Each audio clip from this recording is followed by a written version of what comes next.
Up to about 2 years ago, one of the biggest bugbears that anyone who's in the disability access community has had is that I could take anyone under the DDA and say, you're discriminating against me. And the guy said, well, it's not in the building codes. I didn't have to do it. Back in '92, I just finished at the doctor's and I felt like a coffee. There was a coffee shop across the road. Trouble was, there was no curbside ramp. I couldn't get onto the road. I had to go down a step. And that, I felt, was quite dangerous. So I thought, blow it. When I get home, I'm going to ring council and see if I can do something about it.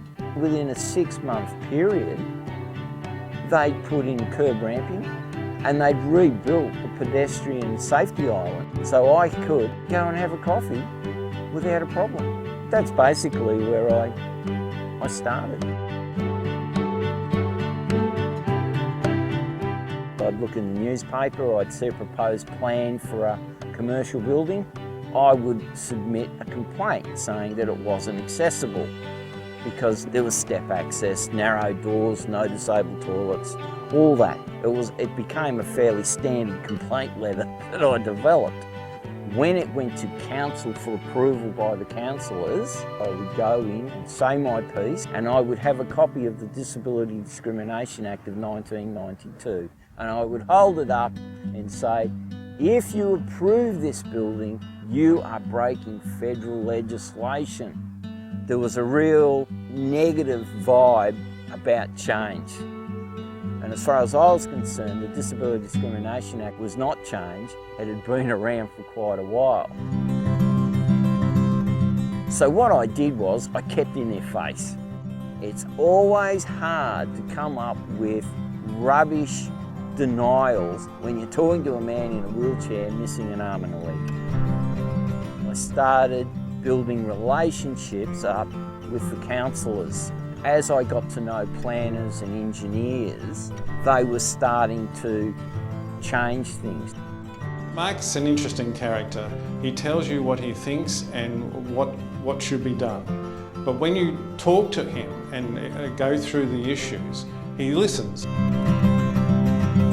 The other people I went round with disabilities were Mark was able to coordinate a person with sight impairment, and I walk around with him and Mark and his dog. Mark also linked me up with 2 ladies that were using their disability scooters, and it's an experience that you have to go through to understand how a person in a wheelchair needs to move around. I'd fallen on my feet, as it were, because I had a man that really wanted to do the right thing.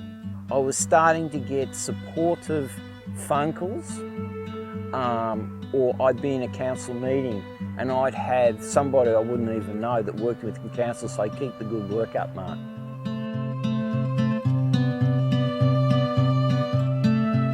In 2010, everything changed. The Disability Discrimination Act and the Australian Building Codes of Australia were melded together. Buildings that I go to now, I have no complaints about. If there's a new cafe built, it's accessible. I can get in there. Most of them have wheelchair accessible toilets now. We have gone from having to fight tooth and nail just to get wheelchair access into a shop to now it's just standard.